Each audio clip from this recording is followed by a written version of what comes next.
Hello दोस्तों, आप लोगों का स्वागत है मेरे यूट्यूब चैनल यूनिक क्लासेस।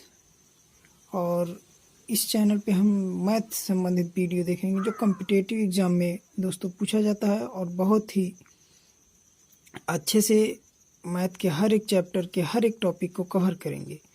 तो आज का हमारा टॉपिक है चैप्टर नंबर फर्स्ट, संख्या पद्धति। तो संख्या पद्धति से, जिसे अंग्रेजी में बोलते हैं नंबर सिस्टम, संख्या पद्धति में से बहुत क्वेश्चन पूछे जाते हैं दोस्तों। हर कॉम्पिटिटिव एग्जाम में संख्या पद्धति से क्वेश्चन पूछे जाते हैं। तो सबसे पहले हम इसमें देखेंगे कि प्राकृतिक संख्या, जो हम परिभाषा होगा, सबसे पहले हम परिभाषाओं को इस चैप्टर के अंतर्गत देखेंगे। तो सबसे पहले जो पहला परिभाषा हमारा वो है प्राकृतिक संख्या का, यानी प्राकृतिक संख्या जो है ये होता क्या है।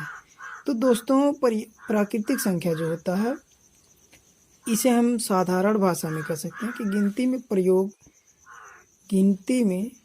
प्रयोग होने वाली संख्या को प्राकृतिक संख्या कहते हैं। क्या कहते हैं? प्राकृतिक संख्या कहते हैं। किसको?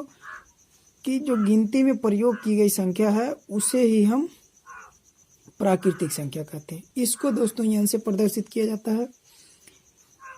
n से प्रदर्शित करते हैं, n बराबर, और ये 1 से शुरू होकर के अनंत तक जाती है। 1 से शुरू होती है अनंत, इसको हम बोलते हैं इनफाइनाइट, अनंत। और सबसे छोटी जो प्राकृतिक संख्या होती है वो 1 होती है।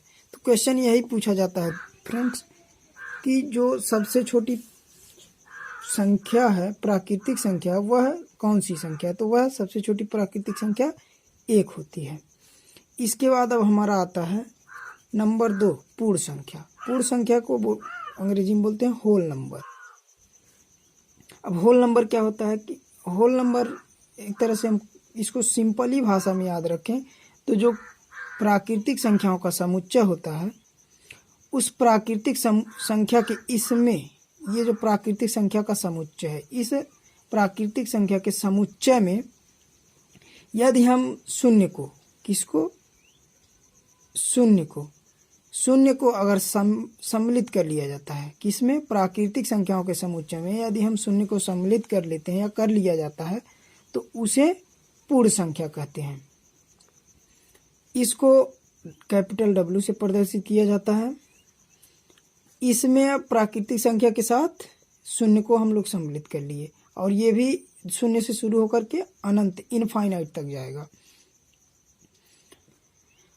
तो इसमें बात कर लिया जाए कि जो सबसे छोटी पूर्ण संख्या होती है वो होती क्या है। तो सबसे छोटी जो पूर्ण संख्या होती है वह शून्य होता है। तो क्वेश्चन यहीं से बनता है और बहुत से बच्चे इसी में कंफ्यूज होते हैं कि सबसे छोटी पूर्ण संख्या और प्राकृतिक संख्या क्या है। तो दोस्तों सबसे छोटी प्राकृतिक संख्या 1 है और सबसे छोटी पूर्ण संख्या 0 है।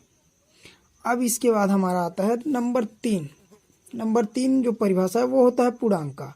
पूर्णांक को अंग्रेजी में बोलते हैं इंटीजर्स नंबर। अब ये इंटीजर्स नंबर क्या होता है? तो जो पूर्ण संख्या का ये वाला समुच्चय है, इसमें इसके साथ ऋणात्मक संख्या, क्या चीज? ऋणात्मक संख्या। इस ऋणात्मक संख्या को अगर जोड़ लिया जाएगा किसमें?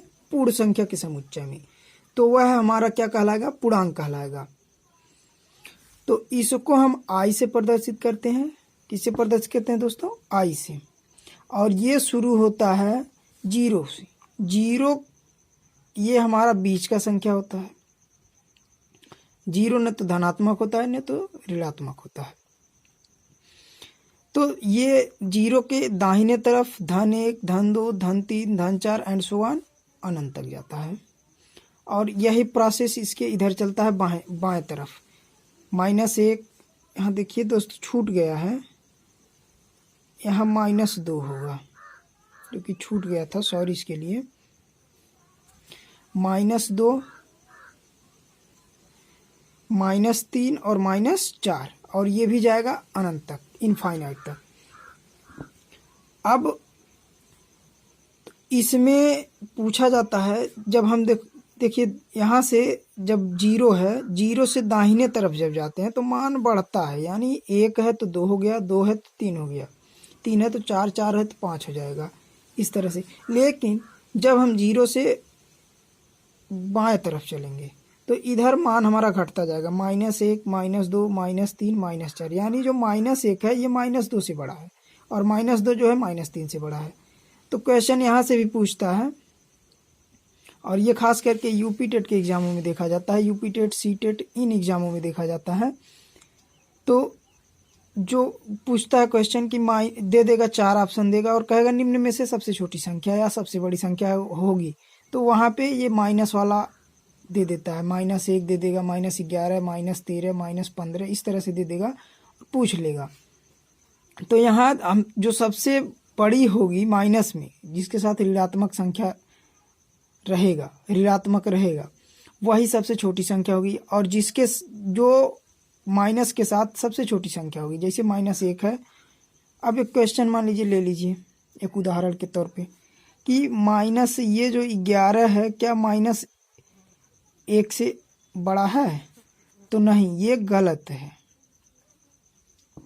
ये क्या है? गलत है। -11 जो है -1 से छोटा है। क्या है? -1 से छोटा, ये बड़ा है और ये छोटा है।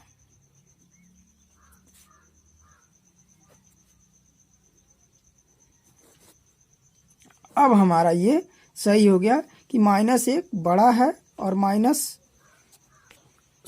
इसके लिए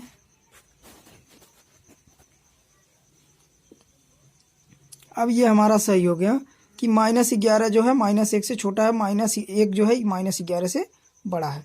अब इसके बाद जो होता है हमारा वो है सम संख्या। सम संख्या क्या होता है? इसको बोलते हैं इवन नंबर फ्रेंड्स। क्या बोलते हैं? Even numbers. तो 2 से विभाजित होने वाली, जो 2 से विभाजित होने वाली संख्या को हम सम संख्या कहते हैं। क्या कहते हैं? सम संख्या। और ये कैपिटल ई से प्रदर्शित किया जाता है इसको, और ये 2 से शुरू होता है। कहाँ से? 2 से। सब 2, 4, 6, 8, यानी जो संख्याएं 2 से विभाजित हो जाएंगी, तो 2 से जब विभाजित हो जाएंगी तो उन्हें ही हम सम संख्या कहते हैं। तो सबसे छोटी सम संख्या की बात की जाए तो वो सबसे छोटी सम संख्या क्या है? 2 है। सबसे छोटी जो सम संख्या है ये 2 है। अब इसके बाद आता है हमारा विषम संख्या। विषम संख्या, विषम संख्या को अंग्रेजी में बोलते हैं ऑड नंबर। क्या बोलते हैं? Odd numbers. तो अब इसका परिभाषा क्या होगा कि जो संख्या 2 से विभाजित नहीं होती है या विभाज्य नहीं है, उसे विषम संख्या कहते हैं। क्या कहते हैं? विषम संख्या। तो विषम संख्या को प्रदर्शित करते हैं कैपिटल ओ से, और कैपिटल ओ इक्वल टू ये हो जाएगा 1, 3, 5, 7, 9 एंड सो ऑन। कहाँ तक जाएगा? ये भी अनंत तक जाएगा। तो इसमें सबसे छोटी विषम संख्या की बात की जाए तो सबसे छोटी विषम संख्या 1 होती है।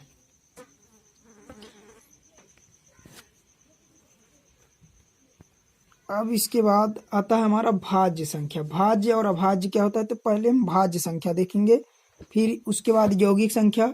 यौगिक संख्या का थोड़ा सा परिभाषा भाज्य संख्या से अलग है।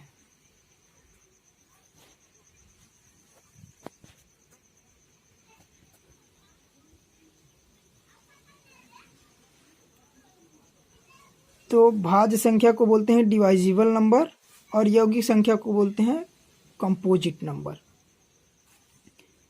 तो वे पूर्ण संख्याएं जिनके स्वयं एवं 1 के अतिरिक्त और भी गुणन खंड होते हैं, भाज्य संख्या कहलाती है। भाज्य संख्या किसे कहते हैं? ऐसी संख्या जो जिसका स्वयं के अतिरिक्त, स्वयं और 1 के अतिरिक्त, स्वयं और एक के अतिरिक्त और भी गुणनखंड यानी उसके एक स्वयं और उससे अधिक गुणनखंड होते हैं, वो भाज्य संख्या कहलाती है। और यौगिक संख्या का जो परिभाषा है वो परिभाषा है फ्रेंड्स, वे संख्याएं जो अभाज्य संख्या, वे संख्याएं जो अभाज्य संख्या नहीं है, यानी इसमें विषम भाज्य संख्याएं भी शामिल हैं, उन्हें हम यौगिक संख्या कहते हैं। जैसे जो भाज्य संख्या है वो हमारा शुरू कहाँ से होगा, अब आ रहा वीडियो। तो जो भाज्य संख्या हमारा 4 से शुरू होता है, कहाँ से शुरू होता है, 4, 6, 8, 9, 9 जो है ये भी एक विषम भाज्य संख्या है, ये विषम भाज्य संख्या है।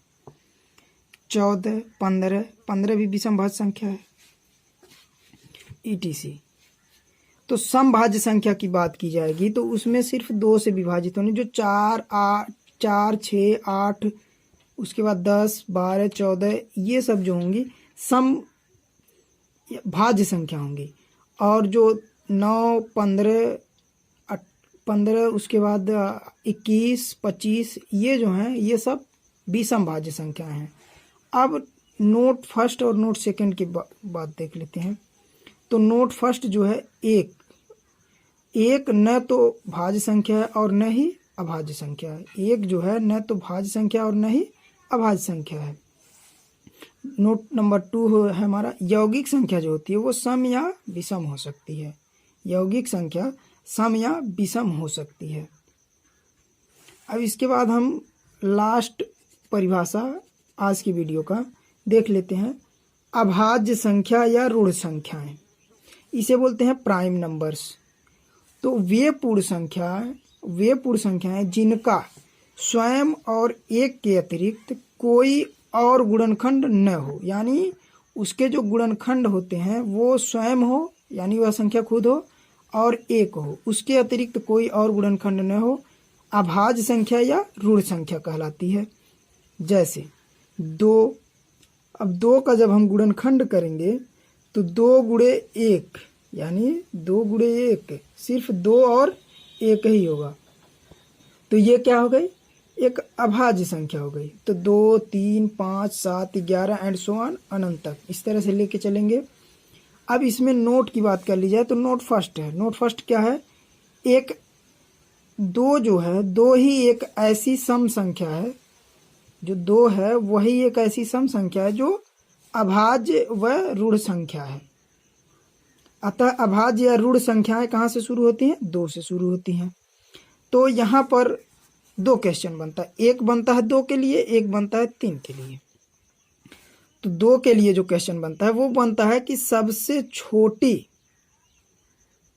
अभाज्य संख्या वो भी 2 है, सबसे छोटी सम या वह कौन सी सम संख्या है जो अभाज्य है, तो वो 2 है। अब अगर बात कर लिया जाए कि सबसे छोटी विषम अभाज्य संख्या, तो सबसे छोटी विषम अभाज्य संख्या 3 होती है।